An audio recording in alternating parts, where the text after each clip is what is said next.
Hi నమస్తే, నేను మీ journalist రెహమాన్ని. దేశవ్యాప్తంగా జరిగినటువంటి 5 రాష్ట్రాల అసెంబ్లీ ఎన్నికలకు సంబంధించిన కౌంటింగ్ ప్రక్రియకు కేవలం 2-3 రోజులు మాత్రమే మిగిలింది. ఈ నేపథ్యంలో పశ్చిమ బెంగాల్లో ఒక్కసారిగా నిన్న అర్ధరాత్రి ఒక హైడ్రామా నెలకొంది. కాస్త ఉద్రిక్త పరిస్థితులు నెలకొన్నాయి.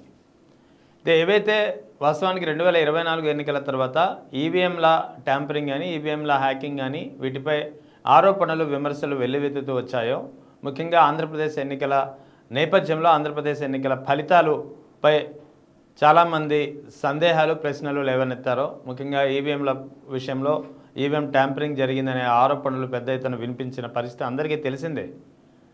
సో అదే పరిస్థితి ఇప్పుడు వెస్ట్ బెంగాల్లో కూడా రిపీట్ అవుతుందనేది ఒక పెద్ద ఎత్తున వినిపిస్తున్నటువంటి మాట.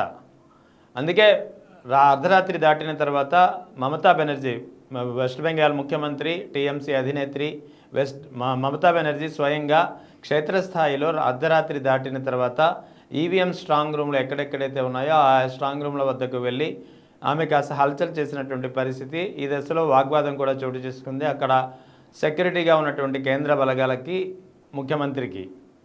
సో ఇదంతా ఎందుకు చెప్తున్నానంటే, వాస్తవానికి పశ్చిమ బెంగాల్లో రికార్డు స్థాయిలో పోలింగ్ జరిగింది. తొలి 2 దశల్లో జరిగినటువంటి పోలింగ్లో రెండవ దశ ఏప్రిల్ 29న ముగిసింది. 29న ముగిసిన తర్వాత ఓవరాల్ పోలింగ్ శాతం దాదాపుగా 92% నమోదైన పరిస్థితి. ఇది చాలా రికార్డు స్థాయిలో నమోదైంది. బహుశా దేశ చరిత్రలో ఇప్పటి వరకు ఏ రాష్ట్రంలోనూ ఇంత పెద్ద ఎత్తున పోలింగ్ నమోదు కాని పరిస్థితి. అందుకే పెద్ద ఎత్తున ఆరోపణలు వినిపిస్తున్నాయి. బీజేపీ ఏ విధంగా అయితే ఒక స్ట్రాంగ్గా కాన్ఫిడెంట్గా చెబుతున్నామో, ఈసారి పశ్చిమ బెంగాల్లో తాము విజయం సాధించబోతున్నామని. అంటే ఇక్కడ ఈవీఎంల వెనుక పాత్రలపై అందుకే అనుమానాలు తీవ్రతరమవుతున్నాయి. అనుమానాలు బలంగా వినిపిస్తున్నటువంటి పరిస్థితి. ముఖ్యంగా రెండవ దశ పోలింగ్ తర్వాత బీజేపీ కాన్ఫిడెన్స్ లెవెల్స్ మరింత పెరగడం కూడా దీనికి అనుమానించే విషయంగా మారింది. ఎందుకంటే వెస్ట్ బెంగాల్లో రెండవ దశ పోలింగ్ జరిగినటువంటి ప్రాంతాల్లో మెజార్టీ ప్రాంతాలు ముస్లిం ప్రాబల్యం ఉన్నటువంటి ప్రాంతాలు. అటువంటి ప్రాంతాల్లో బీజేపీ ఎలా విజయం సాధిస్తుందనేది ఒక ప్రధానమైన సందేహం. ఏదైనప్పటికీ ఇటు ఈవీఎంలపై నెలకొన్నటువంటి సందేహాలు, ఈవీఎంల ట్యాంపరింగ్ విషయంపై మరోసారి పెద్ద ఎత్తున ఒక చర్చ నడుస్తోంది. ముఖ్యంగా వెస్ట్ బెంగాల్లో ముఖ్యమంత్రి మమతా బెనర్జీ 2 అంశాలపై ఆమె కాస్త వ్యతిరేకత కనబరిచారు, కాస్త ఆందోళనకు దిగినటువంటి పరిస్థితి. మొదటిది, అక్కడ కౌంటింగ్ సిబ్బందిగా కేంద్ర ప్రభుత్వ ఉద్యోగులని, తర్వాత ప్రభుత్వ రంగ స్థల ఉద్యోగులని, అంటే పబ్లిక్ సెక్టర్ ఉద్యోగులని, తర్వాత సెంట్రల్ గవర్నమెంట్ ఉద్యోగుల్ని మాత్రమే నియమించింది. ముఖ్యంగా ఇక ఎన్నికల కౌంటింగ్కి సంబంధించినటువంటి విధుల నుంచి స్టేట్ గవర్నమెంట్ ఎంప్లాయీస్ని తప్పించింది ఎలక్షన్ కమిషన్. ఇదే అతిపెద్ద సందేహానికి, ఏదైనా కుట్ర చేయనున్నారా అనే ఒక సందేహాలకి తార్కాణంగా ఆమె భావిస్తున్నటువంటి పరిస్థితి. అందుకే ఈమె కలకత్తా హైకోర్టును ఆశ్రయించింది. వాస్తవానికి కలకత్తా హైకోర్టు సిబ్బంది నియామకం విషయంలో ఎలక్షన్ కమిషన్కు పూర్తి అధికారాలు ఉంటాయి, ఈ విషయంలో మేము కలగజేసుకోమంటూ కలకత్తా హైకోర్టు మమతా బెనర్జీ వేసినటువంటి పిటిషన్ను తిరస్కరించిన నేపథ్యంలో ఆమె నేరుగా సుప్రీంకోర్టును ఆశ్రయించింది. సుప్రీంకోర్టు మాత్రం ఈమె వేసినటువంటి పిటిషన్ను విచారణకు స్వీకరించింది. ముఖ్యంగా సుప్రీంకోర్టు చీఫ్ జస్టిస్ సూర్యకాంత్ 2 సభ్యుల ధర్మాసనాన్ని దీనికోసం ఏర్పాటు చేశారు. ఒకరు జస్టిస్ నరసింహం, ఒకరు జస్టిస్ బాగ్చి. ఈ ఇద్దరి నేతృత్వంలో ఒక ధర్మాసనాన్ని ఏర్పాటు చేశారు. ఈ ధర్మాసనం మమతా బెనర్జీ వేసినటువంటి పిటిషన్ ఏదైతే ఎలక్షన్ కమిషన్ పశ్చిమ బెంగాల్ కౌంటింగ్ ప్రక్రియకు సంబంధించి స్టేట్ గవర్నమెంట్ ఎంప్లాయీస్ని తప్పించి విధుల నుంచి కేవలం కేంద్ర ప్రభుత్వ ఉద్యోగులు, ప్రభుత్వ రంగ సంస్థల ఉద్యోగులకు మాత్రమే దీనికి సంబంధించినటువంటి ఉద్యోగ విధులకు నియమించే పరిస్థితిపై చేసినటువంటి ప్రక్రియకు వ్యతిరేకంగా ఆమె సుప్రీంకోర్టును ఆశ్రయించిన పరిస్థితి. సో సుప్రీంకోర్టు ఇప్పుడు ఈ ధర్మాసనం ఏదైతే ఉందో జస్టిస్ నరసింహ, జస్టిస్ బాగ్చి ధర్మాసనం దీనిపై ఇవాళ విచారణ చేపట్టనుంది. అంటే కౌంటింగ్ ప్రక్రియకు కేవలం 2 రోజుల వ్యవధి ఉన్నందున దీన్ని అత్యవసర పిటిషన్గా భావించి విచారణకు స్వీకరించాల్సిందిగా మమతా బెనర్జీ విజ్ఞప్తి చేసినటువంటి పరిస్థితి. సో ఓవరాల్గా ఒకటి సుప్రీంకోర్టును ఆశ్రయించింది, ముఖ్యంగా ఈ జరిగినటువంటి పరిణామాలపై. మరోవైపు ఏదైతే అనుమానాలు, తార్కాణాలు, సందేహాలు వినిపిస్తూ వచ్చాయో ఈవీఎం స్ట్రాంగ్ రూమ్ల విషయంలో, ముఖ్యంగా సెంట్రల్ కోల్కతా కానీ, తర్వాత కోల్కతాలోని కొన్ని నియోజకవర్గాలు, ముఖ్యంగా భవానీపురం నియోజకవర్గం. ఈ భవానీపురం నియోజకవర్గం చాలా కీలకమైంది. ఇక్కడ మమతా బెనర్జీతో పాటు అపోనెంట్గా బీజేపీ నుంచి సువేంది అధికారి పోటీ చేస్తున్నటువంటి ఒక నియోజకవర్గం. ఈ నియోజకవర్గంలో అర్ధరాత్రి దాటిన తర్వాత ఈవీఎంలు తెరిచారు, ఈవీఎం స్ట్రాంగ్ రూమ్లో ఈవీఎం బ్యాలెట్ బాక్సుల్ని తెరిచారనేది పెద్ద ఎత్తున వచ్చినటువంటి ఆరోపణ. సో ఎప్పుడైతే ఆరోపణ వచ్చిందో భవానీపూర్ నియోజకవర్గానికి సంబంధించినటువంటి ఈవీఎం మిషన్లను భద్రపరిచినటువంటి strong room Sakhawat high school. ఈ సఖావత్ హై స్కూల్లో అర్ధరాత్రి దాటిన తర్వాత అక్కడ ఉన్నటువంటి సిబ్బంది ఎవరైతే కేంద్ర ప్రభుత్వ ఉద్యోగుల సిబ్బందిగా నియమించిందో ఎలక్షన్ కమిషన్, వీళ్ళు ఆ స్ట్రాంగ్ రూమ్లో ఉన్నటువంటి ఈవీఎం మెషిన్లను తెరిచారు, బ్యాలెట్ బాక్సులను తెరిచారనేది ఆరోపణ.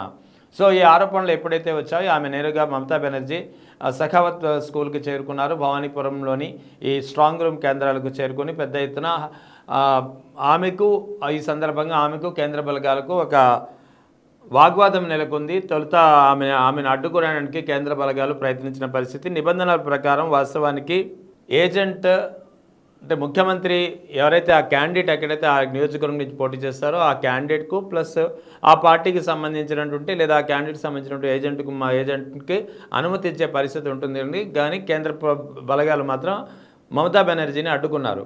అంటే ఇక్కడ ఈమె చెప్పేది ఒకటే, ఈమె ఆరోపించేది ఒకటే, ఈవీఎంల విషయంలో ట్యాంపరింగ్ చేస్తున్నారు, ఈవీఎంల విషయంలో గోల్మాల్ చేసే ప్రయత్నాలు జరుగుతున్నాయి, అందుకే రానివ్వకుండా అడ్డుకుంటున్నారు. అర్ధరాత్రి దాటిన తర్వాత స్ట్రాంగ్ రూమ్లో ఈ కౌంటింగ్ ప్రారంభమయ్యే రోజున ఏజెంట్ల సమక్షంలో అభ్యర్థుల సమక్షంలో కానీ తెరవకూడని స్ట్రాంగ్ రూమ్లను అర్ధరాత్రి దాటిన తర్వాత, అంటే నిన్న అర్ధరాత్రి దాటిన తర్వాత ఎందుకు తెరిచారు, ఎందుకు అక్కడ ఒక కదలిక కనిపిస్తోంది, దీనికి సంబంధించినటువంటి ఒక సీసీటీవీ ఫుటేజ్ కూడా వైరల్ చేస్తున్నటువంటి పరిస్థితి. ముఖ్యంగా టీఎంసీ వర్గాలు ఈ సీసీటీవీకి సంబంధించినటువంటి ఫుటేజ్ను వైరల్ చేస్తున్నారు.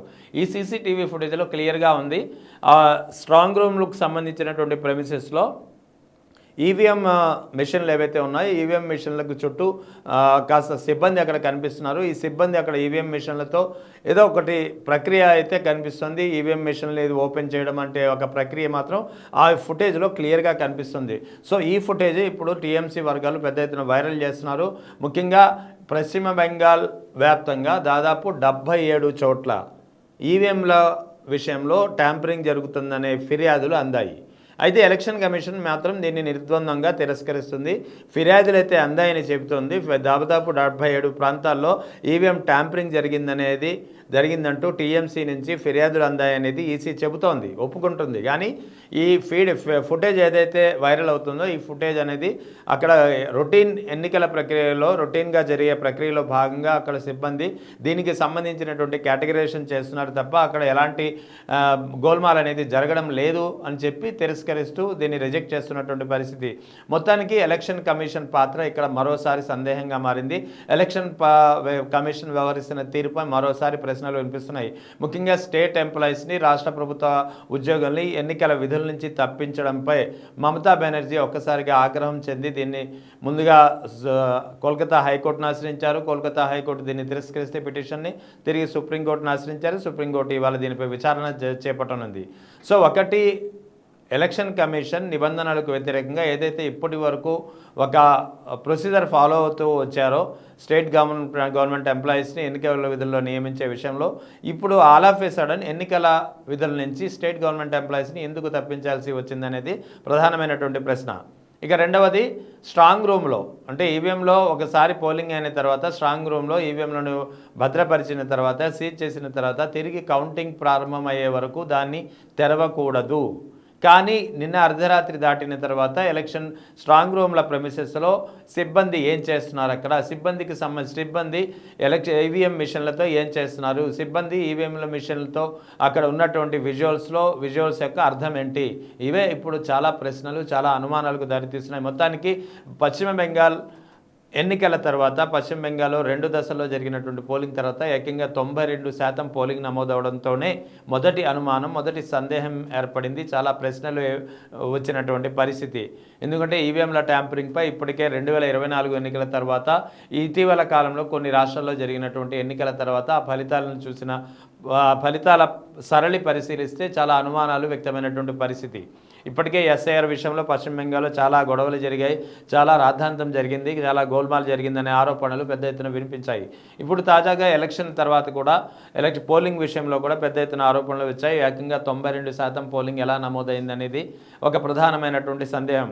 ఈ 92% పోలింగ్ నమోదవడం అనేది వాస్తవానికి అధికార పార్టీకి అనుకూలమా లేదా ప్రతిపక్షానికి అనుకూలమా అనేది పక్కన పెడితే 92% పోలింగ్ నమోదవడం అనేది వాస్తవానికి దేశ చరిత్రలో బహుశా ఇదే మొదటిసారి కావచ్చు, మొదటి రాష్ట్రం కావచ్చు. అందుకే ఇన్ని అనుమానాలు, ఇన్ని ప్రశ్నలు వినిపిస్తున్నాయి. సో దీనికి తోడు ఇప్పుడు కొత్తగా స్ట్రాంగ్ రూమ్లలో అర్ధరాత్రి కౌంటింగ్ రోజు వరకు తెరవకూడనటువంటి స్ట్రాంగ్ రూమ్ కేంద్రాలలో అర్ధరాత్రి దాటిన తర్వాత ఈవీఎం మిషన్ల సాక్షిగా అక్కడ సిబ్బంది ఉండాల్సిన అవసరం ఏమొచ్చింది, సిబ్బంది ఏం చేస్తున్నారు ఆ ఈవీఎం మిషన్లతోటి? ఆ టీవీ ఫుటేజ్ని లో క్లియర్గా కనిపిస్తుంది కదా, ఈవీఎం మిషన్లతో వీళ్ళు సంథింగ్ ఏదో చేస్తున్న ఒక కదలిక, ఒక మూమెంట్ కనిపిస్తుంది. అర్ధరాత్రి దాటిన తర్వాత అంత దొంగచాటుగా, అంత రహస్యంగా ఈవీఎంల మిషన్లతో సిబ్బంది అక్కడ ఏం చేస్తున్నారు? వాస్తవానికి రూల్స్ ప్రకారం కౌంటింగ్ జరిగే రోజు వరకు ఏజెంట్ల సమక్షంలోనే తిరిగి స్ట్రాంగ్ రూమ్ అనేది తెరవడం అనేది జరుగుతుంది. కానీ ఇక్కడ ఏం చేస్తున్నారు? ఈ ఫుటేజ్కు ఖచ్చితంగా ఆన్సర్ చెప్పాల్సినటువంటి అవసరం ఉంది. మరోవైపు రాష్ట్ర ప్రభుత్వ ఉద్యోగులను ఎలా తప్పిస్తారనేది ఇప్పటికే సుప్రీంకోర్టుకి చేరుకుంది దీనికి సంబంధించినటువంటి పిటిషన్. సో ఓవరాల్గా జరిగినటువంటి పరిణామాలు చూస్తుంటే ఓవరాల్గా ఈవీఎం ట్యాంపరింగ్, ఈవీఎం హ్యాంపరింగ్ విషయంపై ఏవైతే అనుమానాలు, ప్రశ్నలు ఇన్నాళ్ళు వినిపిస్తూ వచ్చాయో అదే పశ్చిమ బెంగాల్లో రిపీట్ కానున్నాయా? పశ్చిమ బెంగాల్లో కూడా ఏపీ తరహా ఎన్నికల ఫలితాలే రిపీట్ అవుతాయా? తిరిగి చూడాలి మరి ఎలాంటి ప్రశ్నలు వినిపిస్తాయి. ఇప్పటికే చాలా అనుమానాలు ఎలక్షన్ కమిషన్ యొక్క వ్యవహార శైలిపై ఎస్ఐఆర్ నుంచి మొదలుకొని పోలింగ్ నిర్వహించినటువంటి తీరు, పోలింగ్ శాతం నమోదైనటువంటి తీరు, ఇప్పుడు ఈవీఎం స్ట్రాంగ్ రూమ్లలో అర్ధరాత్రి దాటిన తర్వాత జరుగుతున్నటువంటి మతలబులకు సంబంధించినటువంటి సీసీటీవీ ఫుటేజ్ ఏదైతే వైరల్ అవుతుందో దీనికి సంబంధించినటువంటి పరిణామం, ఈ అన్ని పరిణామాలని పరిశీలిస్తే మాత్రం ఖచ్చితంగా వెస్ట్ బెంగాల్లో అనూహ్య ఫలితాలు, ఏదైతే అంచనాలకు భిన్నంగా ఫలితాలు ఉండబోతున్నాయా అనే ఒక అనుమానాలు పెద్ద ఎత్తున వినిపిస్తున్నాయి.